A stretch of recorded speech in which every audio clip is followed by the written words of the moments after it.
you. So this talk will be mostly about Sartre and non-humanist existentialism, but it's kind of connected to, I think, in the questions you can ask about, people can ask if they like about the connection to Nietzsche as well.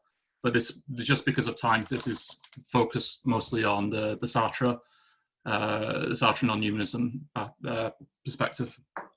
Okay.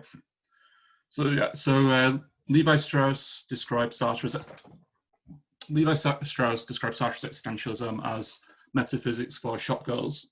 But while most would demur from the extremity of such a remark, it still captures something about the way Sartrean existentialism has been perceived within the history of 20th century thought.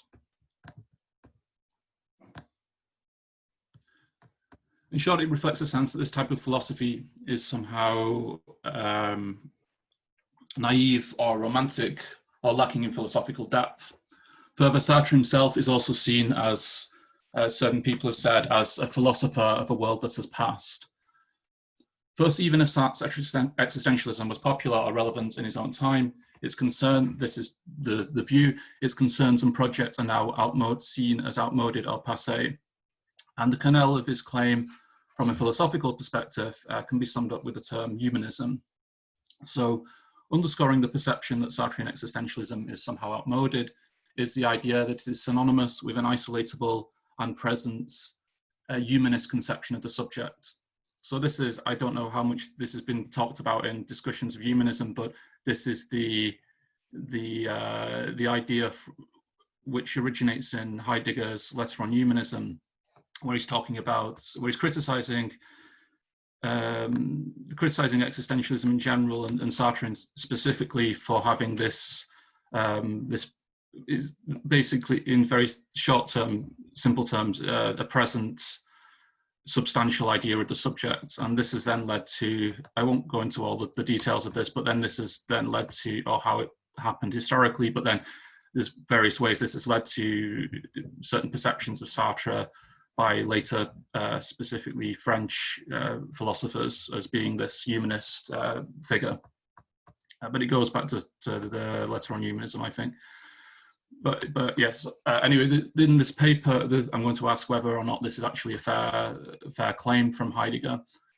So this paper presents an argument that despite the deeply ingrained nature of this assumption, and I won't talk about this too much, but I think as well, even amongst, say, analytic philosophers, there is a sense that whilst he might not talk about humanism, there's still this sense of Sartre as a philosopher of the human, or a philosopher of the subject. And so I think this is quite widely deeply ingrained, even amongst people who don't actually talk about humanism.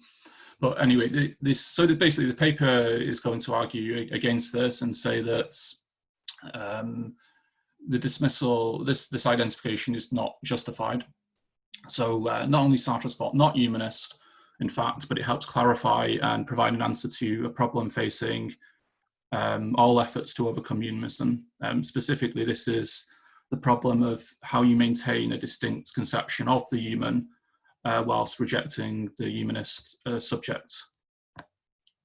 So I think, again, I won't talk about this too much, but I think, for example, if you have, say, figures like Derrida or Foucault who want to say, you know, there's talk about the death of the subject, it seems as if they kind of do so by, they get rid of the subject, but the humanist subjects, but they also get rid of any discussion of this idea of the human as well. But this will become clear, I think, in the rest of the paper. So starting out, it can be noted against Heidegger's claim in the letter that Sartrean existentialism is in fact concerned with being and ontology. This is again one of Heidegger's claims in the Letter on Humanism that Sartre and that Derrida picks up as well, that Sartre's philosophy is an anthropology, and it's just concerned with discussing various aspects of human life or existence, and it doesn't have any deeper ontological significance, although it's not primarily concerned with that. But as I say, this is not correct.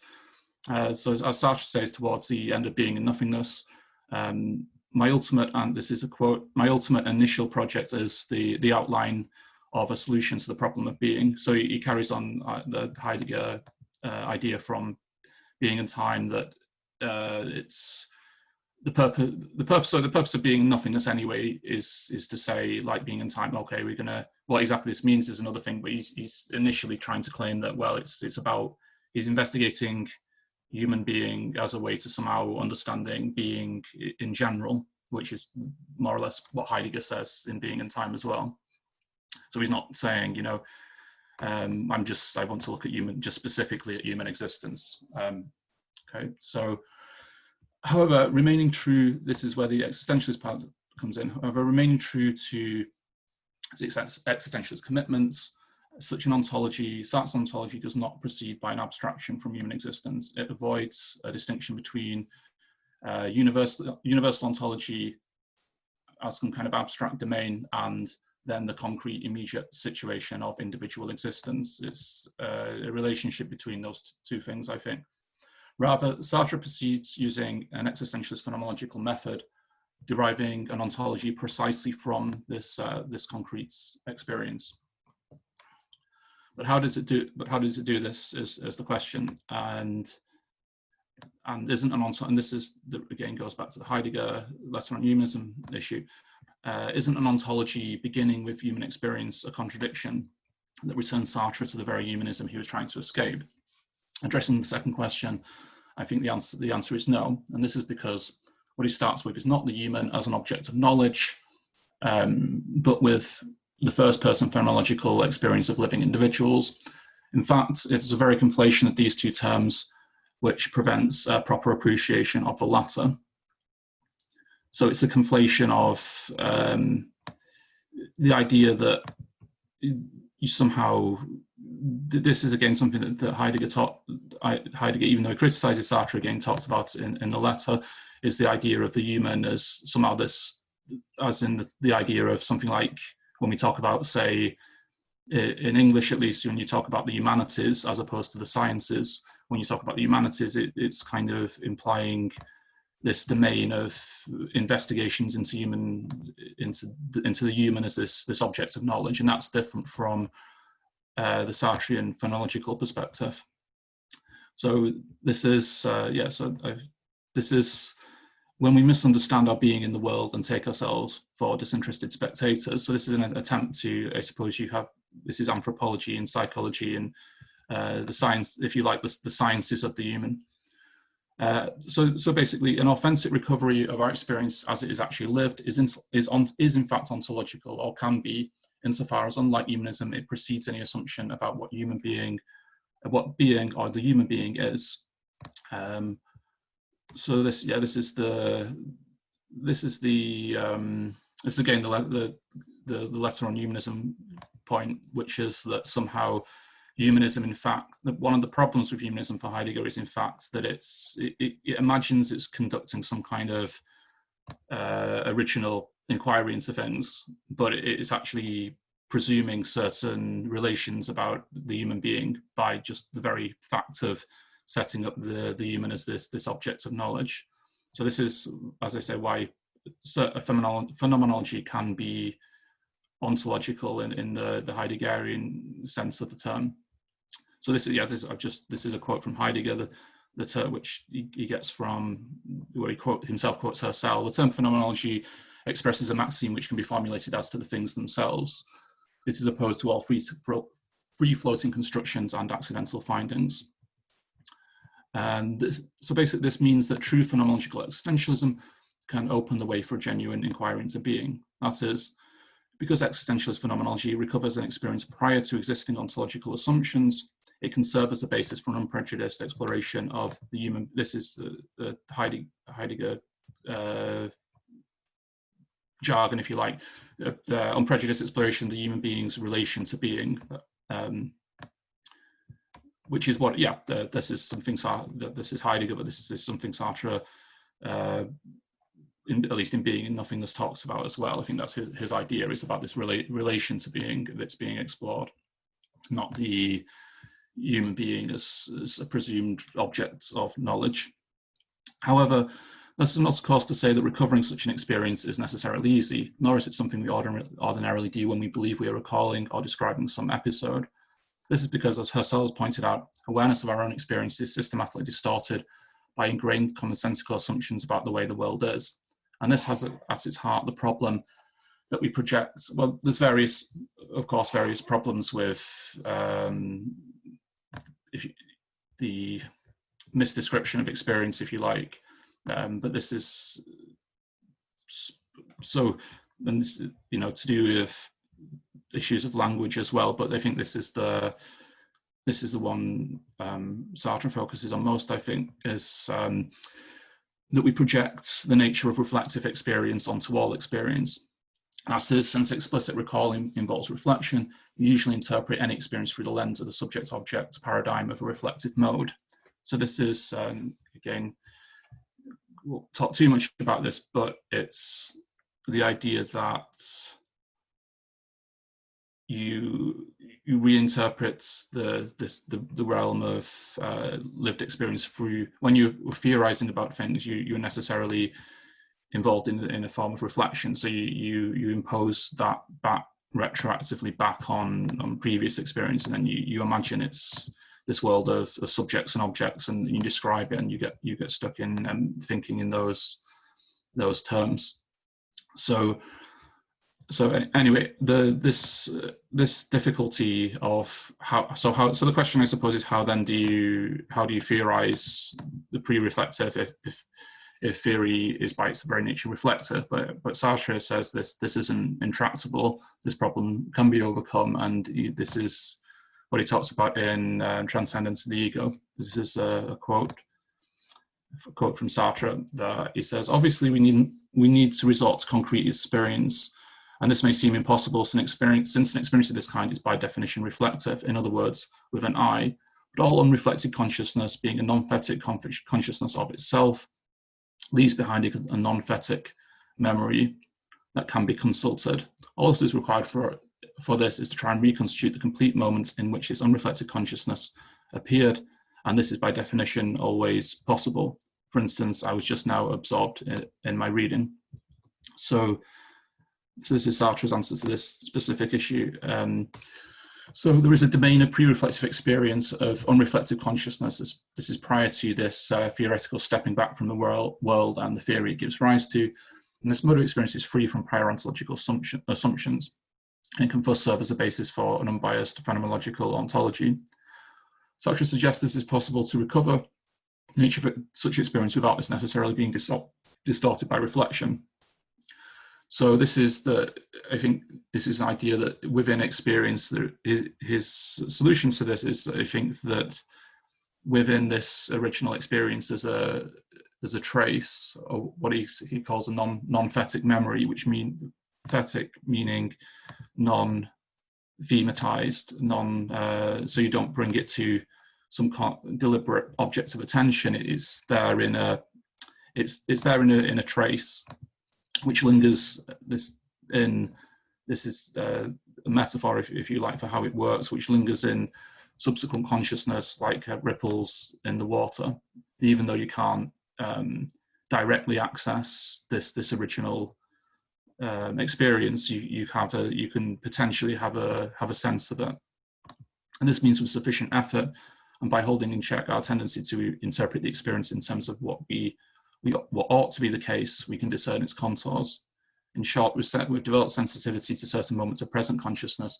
We can recover the pre-reflective without a reflective, reconstructive leap into a past consciousness.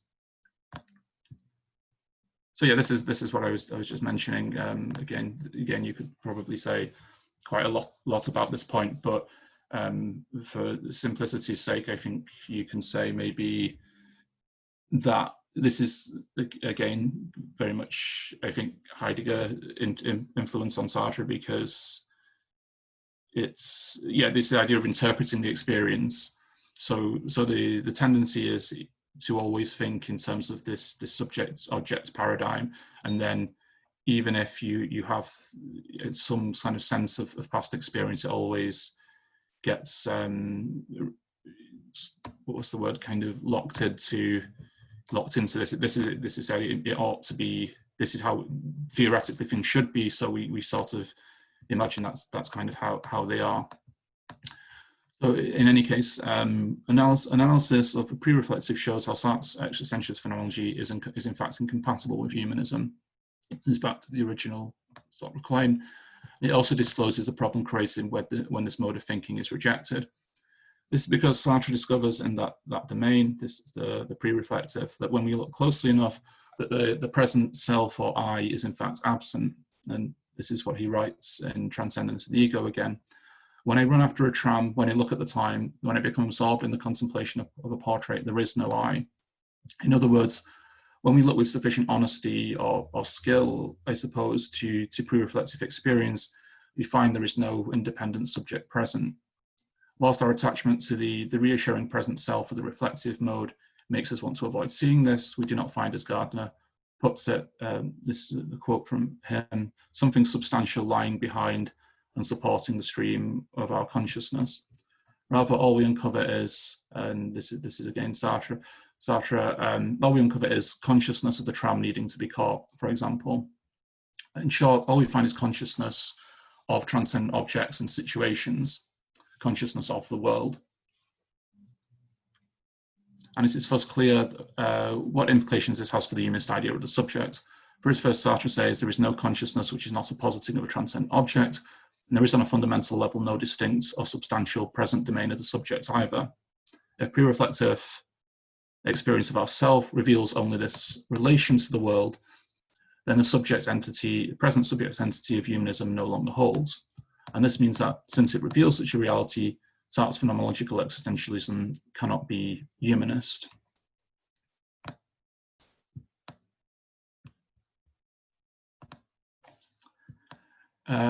So it seems as if Sartre's phenomenology has then called into question the present subjects, and I was going to say something about that. Yeah, this I suppose it's the again, I won't talk too much about this, but it's the motivation point of saying that we always this is Sartre's idea in Transcendence of the Ego, that somehow we don't discover the sort of well-known idea that we don't discover when we reflect back on ourselves and say the manner of Descartes' cogito, we don't discover the self. What we do is we effectively create it. So it's the act of imagining this. We create the subject-object relationship when we reflect back on what we think experience is. So, this is Sartre's idea in Transcendence of the Ego of what's going on. And there's also other motivations for this as well, and the idea of why we would want to think, for example, of the self as being this present thing, as having some kind of substantial reality beyond that of just being entirely worldly and being entirely just a relation to the world.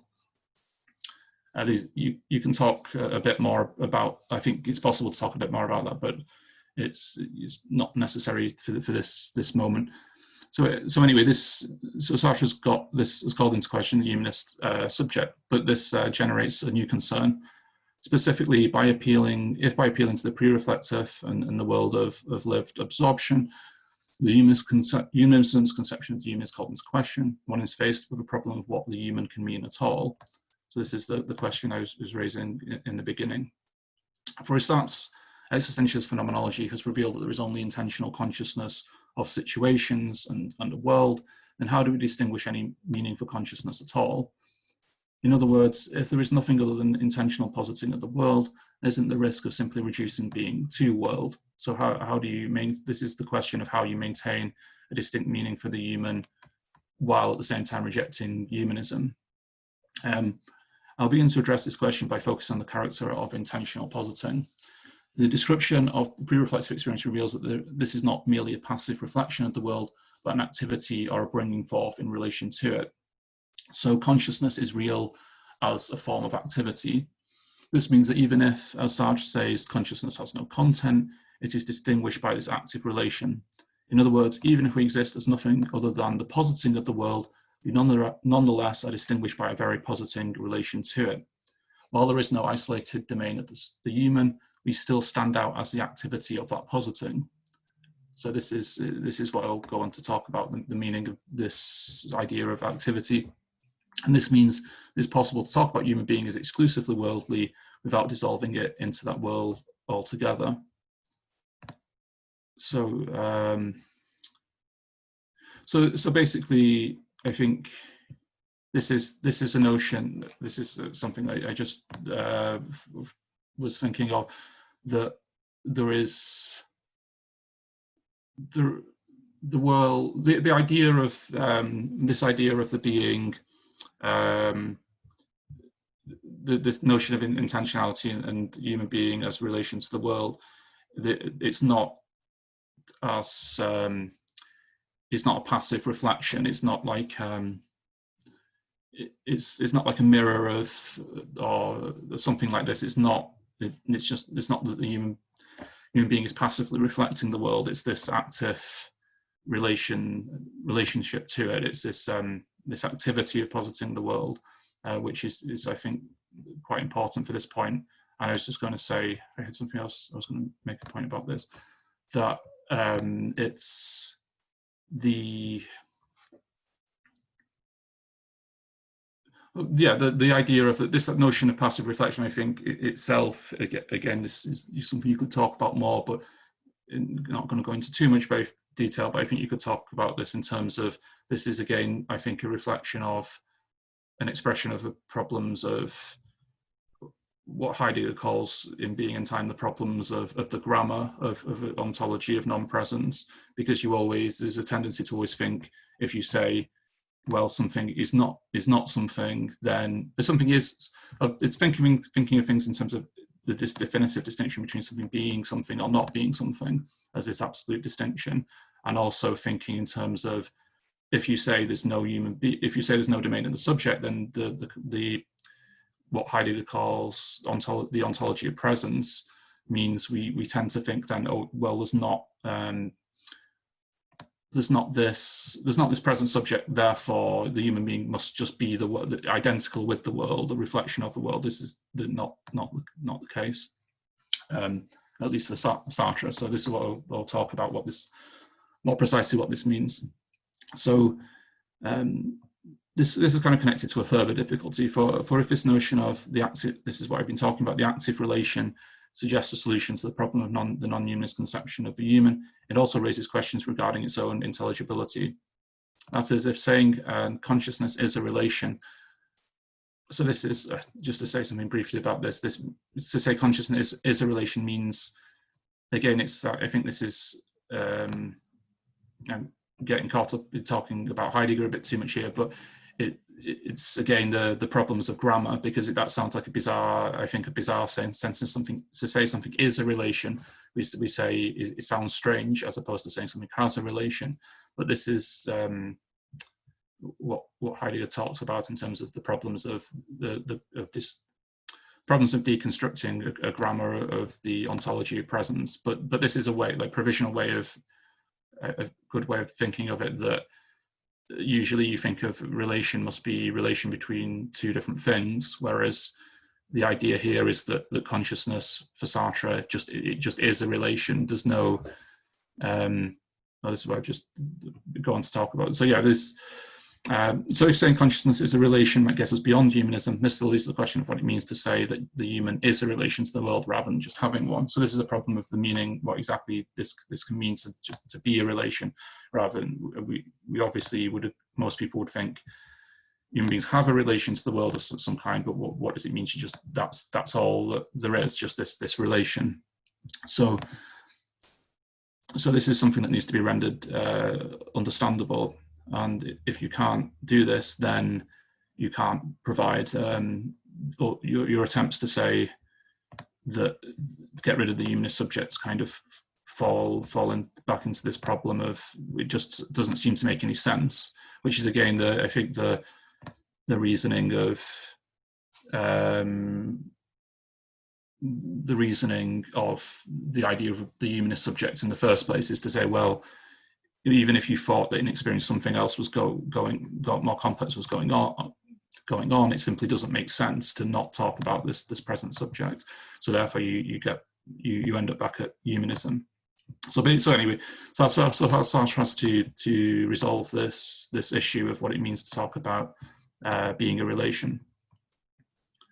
And he does so, we can make sense of this notion of the human as not merely having a relation, but being that relation through the idea of negation. So in our practical absorbed dealings with the world, we find that it's the activity of negating that marks out a distinction from world as its ground. Here we find the experiential manifestation of human being as both nothing other than the world and yet standing out from it.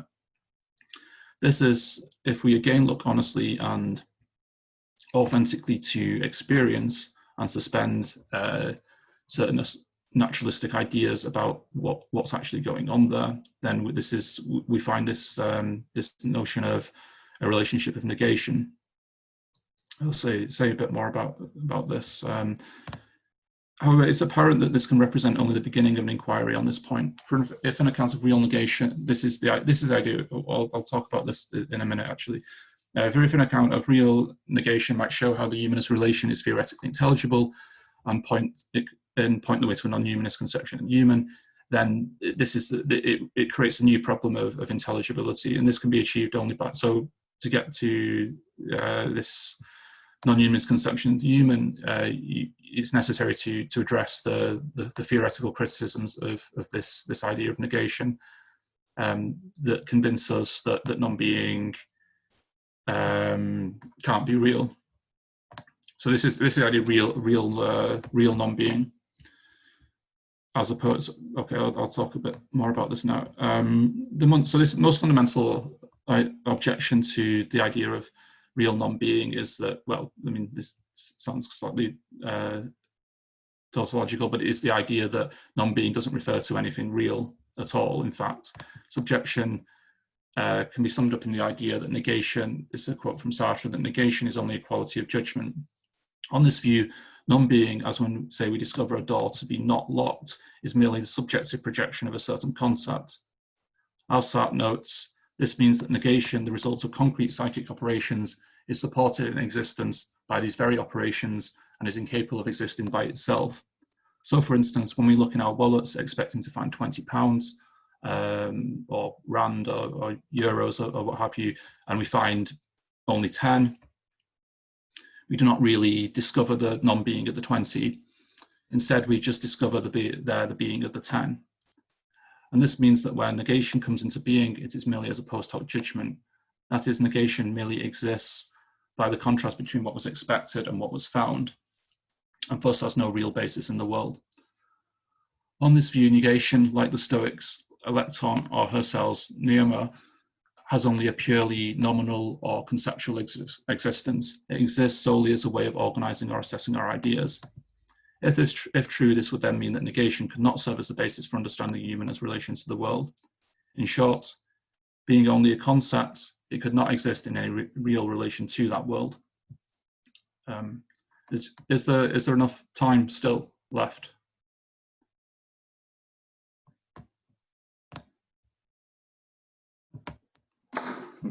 Five minutes. 5 minutes, yeah. Okay, 5 minutes. Okay, I'm not going to be able to get through everything I want to say here, but yeah, I'll have 5 minutes. I'll try and say a little bit more about this issue. So this is the problem of non-being. Non-being is only, this is the idea that non-being doesn't really exist. Negation, or what Sartre calls non-being, doesn't actually exist in the world. It's not a real part of the world. It's the concepts we have for organizing things, for organizing our thoughts and judgments about the world. For Sartre, the answer to this objection is twofold. First, he rejects the idea that ordinary experience reduced to itself does not seem to disclose to us any non-being. Put another way, Sartre seeks to show that we do not, in fact, encounter real non-being in pre-reflective experience. That is, it is not merely a concept projected onto it. So we in fact do find this, even though making sense of it is more difficult, we do in fact find this concrete experience of non-being. Second, Sartre uses this description of a concrete encounter with objective non-being to demonstrate how, even though this is a quote from Being and Nothingness, non-being always appears within the limits of human expectation, it still in one sense is part of the objective world. In some, he attempts to overcome this objection by showing both that non-being is real and how such real existence is possible. So these are two different things of the phenomenology of non-being, and then actually explaining how this could make sense to even talk about something like this. And then this leads to Sartre's. This is to demonstrate these points, Sartre turns to a concrete situation where, if described properly, we encounter real non-being. This is his description of the experience of absence. Specifically, he describes a situation, this is a famous example, specifically describes a situation where we agreed to meet a friend in a cafe at a particular time. This is Pierre, and he doesn't show up. So entering the cafe and looking around, investigating the bars, the chairs, etc., we realise that Pierre is for whatever reason he's not there. So the question is, and this is what Sartre tries to rest his idea about describing non-being on. At least the description of it is this question of how one interprets Pierre's absence.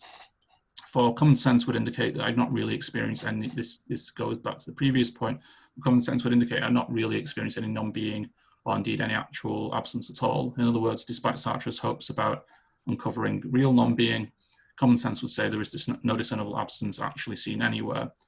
So we don't ever see, this is again going back to the problems of presence and absence, and thinking that, well, in order to, you would somehow have to see absence, which is a bizarre, seemingly impossible notion. So you could never, in one sense, see the absence of someone. So this is Sartre himself acknowledges, even with Pierre's non-appearance at the suggested time, we seem to have found fullness everywhere. As for I never encounter a Pierre-shaped nothing anywhere in the cafe or in the places where he might have been, but only the full positive being of tables, of other customers, or of empty space. So there's only we only seem to encounter this fullness of being, and it follows that therefore, on this view, that Pierre's so-called absence can only be a manner of speaking. So to say Pierre is absence as such can be really just shorthand for the conceptual inference Pierre is somewhere else. And further, anything else one might be tempted to associate with absence refers merely to entirely subjective emotional responses. So for instance, claims like, I was keenly aware of his absence that day, as someone, I suppose, might say, refer simply to subsequent subjective feeling. So it's how much time have I got left now? Just 2 minutes. 2 minutes. 2 minutes. Okay. So to understand Sartre's interpretation of the situation, it's necessary, you have to look at his distinction between the figure and ground. So we don't see a set of clearly differentiated static objects in the fullness, but rather what we see in the cafe is initially an undifferentiated totality. So this is, again, going back to this idea of the subject-object paradigm. We don't initially see distinct objects in the cafe. We experience the situation, the ground of the cafe. But so I think I'm running a bit out of time now. So I'll sum up. So I'm not going to say basically, yeah. This is what follows on from this is to say that when you look at this notion of figure and ground, and you start to investigate this more, then you discover that there is this experience of this sense of absence in the cafe in this example that is real non-being. And then basically the conclusion, again, it would take more time to go into to describe all of this, but basically you got from problem of humanism and getting rid of the humanist subjects, and then as I said, the problem of this is just me concluding now. You have the problem with the humanist subjects, and and of getting rid of this, and what then this idea of negation and the human being as being a relation, as a human being as being a relation, as the solution to the meaning of the human in the absence of humanism. And this leads you to, well, leads Sartre at least to this question of negation, real negation, and non-being. And then, yeah, I didn't have time to go into all the details of the Pierre example, but basically it comes down to the idea that the human being is this, the human being brings non-being into the world, but it is I guess the twist on that, if you like, is that the human being is the bringing of non-being into the world. So this is the human being's nature is a relation, is the being which is the creation of the world through the bringing of non-being into it. So yeah, that's what I wanted to say for the time being. Thank you.